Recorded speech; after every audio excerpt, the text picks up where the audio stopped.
Türkiye'de yargı paketleri manasında yasal düzenlemeler konusunda ne gibi bir mantık var? Nasıl bir düzenleme yapılıyor? Kimin lehine yapılıyor? Kimler aleyhine yapılıyor? Ve değişim yapma düşüncesi nereden kaynaklanıyor? Buna bakmak lazım. Türkiye'de yasa yapma tekniği bir hukukçu olarak söylüyorum. Çok problemli. Bir sosyolog olarak söylüyorum, yasa yapma tekniği halkın lehine ve halkı esas alan bir teknik değil. Özellikle bu konuda muhalifler anlamında İslamcılar veya normal halk anlamında Müslümanlar yasa değişikliklerinden yeterince istifade edemiyorlar. 1923'ten beri Türkiye Cumhuriyeti'nin kuruluşundan Osmanlı'nın Türkiye'ye evrilmesinden beri İslamcıların lehine veya Müslümanları gözeterek değiştirilmiş hiçbir yasa yok. İki istisna hariç. Birisi ezanın Arapça aslına çevrilmesi, diğeri de Kur'an kursu yasaklarının kaldırılması. Bu iki yasa İslamcıların muhalifliği ve Müslümanların çoğunluğu gözetilerek değiştirilmiş yasalar. Bunlar dışında hiçbir yasa yoktur ki İslamcı muhalefet veya Müslüman çoğunluk dikkate alınarak yapılmış olsun. Türkiye'de 1950'lerden beri bütün yasa değişikliklerinde Avrupa'nın talebinin ve beklentisinin esas alındığını görmekteyiz. Toplumsal beklentiler, toplumsal ihtiyaçlar değil, dıştan yapılan talepler dikkate alınmıştır. Bu birinci yargı paketinde de devletin ihtiyaçları ve Avrupa'nın beklentileri dikkate alınmıştır. Türkiye'de liberaller, kapitalistler, kısmen solcular veya ayrılıkçı hareketlere müzahir kitleler genelde Avrupa'nın bir anlamda koruyuculuğunu sağlamışlardır. Türkiye'de kamuoyu oluşturma dediğimiz şey Avrupa'nın yardıma çağrılmasıdır.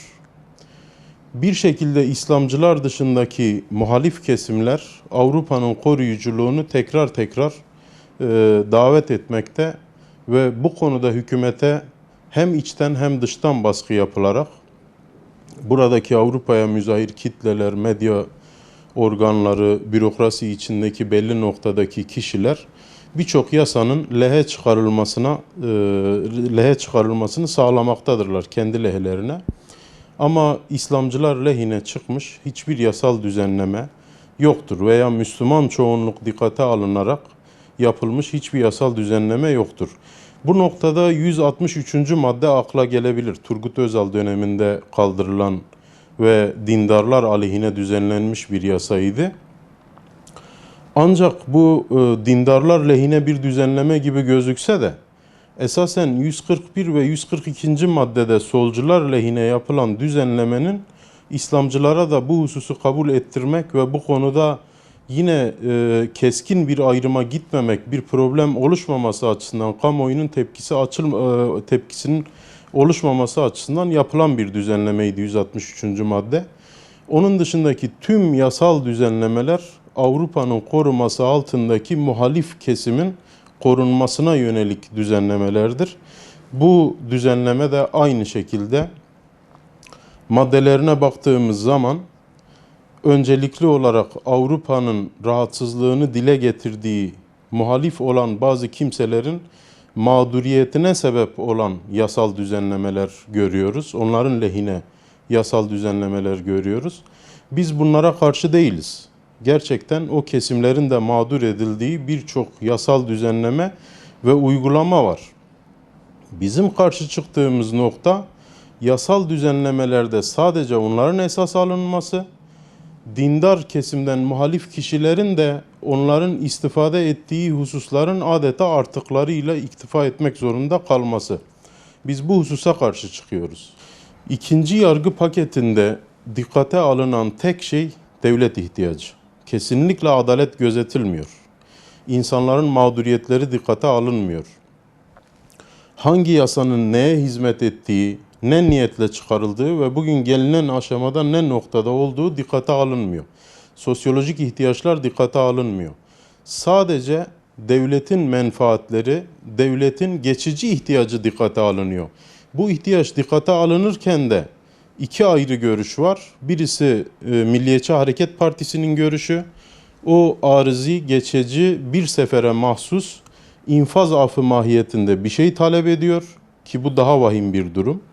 Fakat hükümet sık sık af çıkaran, sık sık yasal kolaylık sağlayan, dolaylı aflar çıkaran bir hükümet olarak anılmak istemiyor.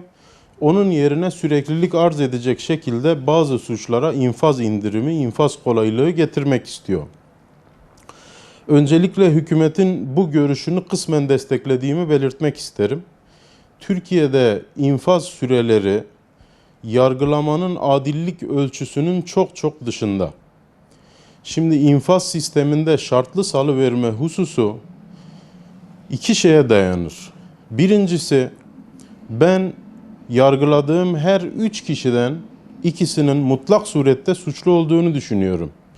Ben yargıladığım kişiye en fazla 1/3 oranında haksızlık yapmış olabileceğimi düşünüyorum. Bir bu noktada. İkincisi ise ben ıslah sistemime o kadar güveniyorum ki ben bunu 2/3 oranında infaz ettirdiğim anda bu kişiyi ıslah etmiş olurum denilmektedir. Yani infazın şartlı salıvermenin bir mantığı da budur. Fakat Türkiye'ye baktığımız zaman öncelikle insanların çabuk dolduruşa gelip çabuk ıslah olduğunu görüyoruz. Yani insanlar cezaevinin en geç ilk 6 ayında ıslah olmaktadırlar. Yaptıklarının yanlış olduğunu düşünür noktaya gelmektedirler. Keşke yapmasaydım demektedirler. Bu durumda ıslah amacıyla eğer 2/3 veriliyorsa infaz sistemi olarak bu çok çok fazla. Yani 1/3 makuldür veya en fazla yarı yarıya oranı makuldür ki hükümet de bunu düşünmektedir diye duyuyoruz. Yarı yarıya yani 1/2 oranında infaz düşünüyor. Diğer geri kalan 1/2 oranı ise şartlı denetimle bırakılması düşünülüyor. Bunun olumlu olduğunu düşünüyoruz. Suçlar arasında iyi suç, kötü suç ayrımı yapmak çok yanlıştır. Kaldı ki bu ayrım devletin menfaatleri esas alınarak yapılmaktadır. Toplumun menfaatleri esas alınmamaktadır. Bir de bu infaz sistemi şartlı salıverme gözetilirken devletin ne kadar adil yargılama yaptığı, hakimlerin ne kadar adil olduğu, ne kadar işlerinin ehli oldukları da tartışılmalı bizce. Sovyetlerde komünizm, Türkiye'de ise Kemalizm ve kapitalizm Müslümanları ve İslamcıları adeta hadım etti. Hadım olmuş birisinden çocuk beklemek nasıl imkansız bir durum ise de aynı şekilde Türkiye'deki İslamcılardan mertçe kendi inançlarına, kendi fikirlerine göre, iktidar olmalarına göre, iktidarın verdiği güce göre bir yasal düzenleme yapmalarını beklemek de o derece abes ve imkansız. Ben şahsen çok bir şey beklemiyorum. Dindar insanların veya halk içerisinde olup da kendilerini destekleyen bir lobileri olmayan, bazı menfaat şebekelerine hizmet etmeyen grupların lehine hiçbir yasa çıkacağını zannetmiyorum. Uyuşturucu suçlarıyla ilgili çok adaletsiz yargılamalar var. Adaletsiz yargılamalardan önce çok adaletsiz kanunlar var. Çok ölçüsüz, çok ağır cezalar getiren ve mantık dışı düzenlemeler getiren yasaları var. Öncelikle bu yasa metinlerinin tartışılması, getirileri ve götürülerinin hesap edilmesi gerekir. Bu yasal düzenlemeler Anadolu insanına, Türkiye insanına, Türkiye Cumhuriyeti'nin coğrafyasındaki insanlara mı hizmet ediyor? Bu topluma mı hizmet ediyor? Yoksa Avrupa'ya mı hizmet ediyor? Onların siparişine göre mi hareket ediliyor? Yani biz bir anlamda Avrupa'nın mıntıka temizliğini mi yapıyoruz? Avrupa'nın köy koruculuğunu mu yapıyoruz? Avrupa'nın canına geleceği, Avrupa'nın ayağına, tırnağına geleceğine bizim canımıza gelsin mi diyoruz? Bunu düşünmemiz gerekir. Genç evlilik meselesi, Türkiye'de iktidarda olan İslamcıların mahcubiyetle, korkarak, ürkerek ele aldığı bir mesele. Bu meselede inandıklarını söyleyemiyorlar, olduklarını söyleyemiyorlar. Kendi hallerine, kendi inançlarına, kendi doğal durumlarına göre konuşamıyorlar. Gizli saklı konuştuklarında farklı konuşuyorlar, kamuoyu önünde farklı konuşuyorlar. Ben esas sorunun Türkiye'de iktidar muhalefet sorunu olduğu düşüncesindeyim.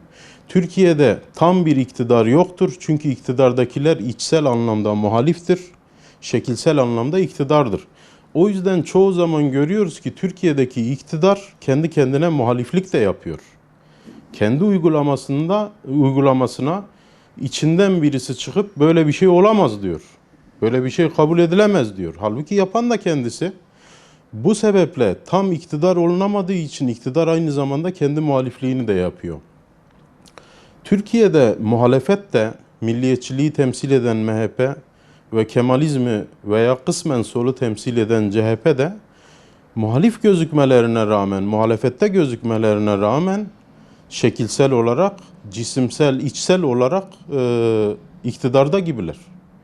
Onların da tam muhalefet yapamama nedeni bir taraftan sistemi sahiplenmeleri, çarkın sahibi olarak kendilerini görmeleri ve çarka esas anlamda itiraz etmemelerinin nedeni budur yani. Gerçekte Türkiye'de iktidar muhalefette gibidir, muhalefet de iktidarda gibidir. Asıl sorun budur.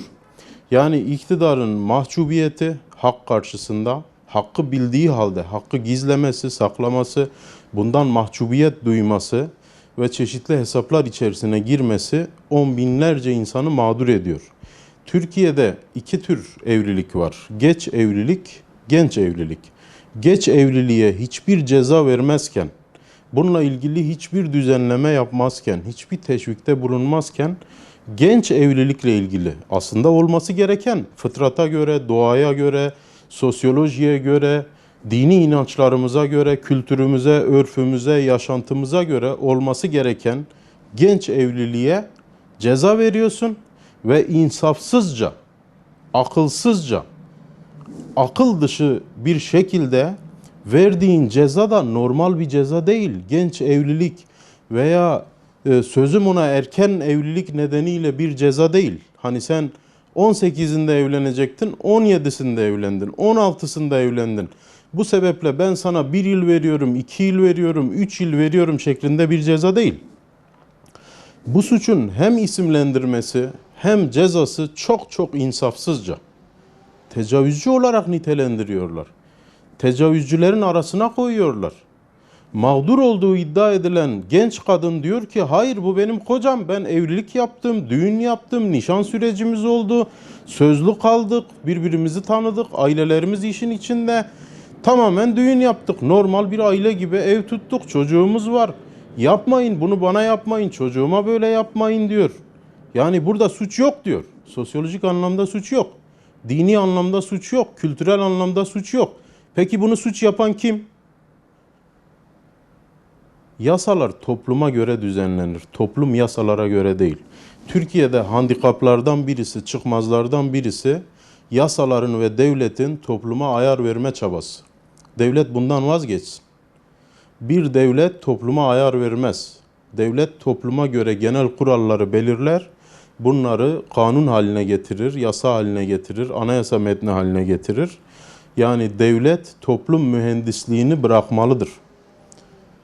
Maalesef İslamcılar Türkiye'de Kemalizme hezimet idealinden Kemalizme hizmet noktasına geldiler. Realitesine, gerçeğine geldiler. Bu çok üzücü bir durum. Ya inandıkları gibi yaşasınlar ya yaşadıkları gibi inansınlar ki insanlar onları tanısın, onlara güvenip büyük beklentiler içerisine girmesinler. Yaklaşık 3-4 yıldır hükümet genç evliler konusunda adım atacağını kamuoyuna çeşitli şekillerde veya özel görüşmelerde ayrıntılı bir şekilde beyan ediyor. Ama hükümet bu konuda o kadar ürkek, o kadar çekingen davranıyor ki bir iki gazete manşeti, bir iki derneğin, feminist hareketlerin bir iki serzenişi hemen geri adım atmalarına sebep oluyor. Halbuki bu çok doğal, çok normal bir durum. Doğal ve normal olmayan varsa 50 yaşına, 60 yaşına gelip 40 yaşına gelip evlenmeyenlerdir. Hükümet bir çözüm arıyorsa önce onlara bir çözüm arasın. Bu insanlar evlenmedikleri için bir erkekle sorun yaşadıkları için tüm erkeklerden nefret ediyorlar. Adeta kuyruğu bir kazada kopan tilki gibi bütün tilkilere nasıl o tilki gelip gelin hepimiz kuyruklarımızı keselim, kuyruk bize yük, bedenimiz küçük, kuyruklarımız kocaman deyip nasıl vaazda bulunuyorsa bu feminist kesim de bir erkekle sorun yaşamış, ondan sonra erkek düşmanı olmuş, sonra fazlalığı olan her şeye düşman. Böyle biz bu insanların psikolojisiyle, bunların haliyle hareket edemeyiz. Bunlar toplumda yüzdelik oranda bile değiller, binlik oranda bile değiller. Milyonda bir insanlar. Ekseriyeti insanlardan, insanlıktan, erkeklerden, aileden, normal bir düzene sahip her şeyden nefret ediyorlar. Toplumdan öç alma psikolojisi içerisindeler. Biz bunlara göre hareket edemeyiz yani.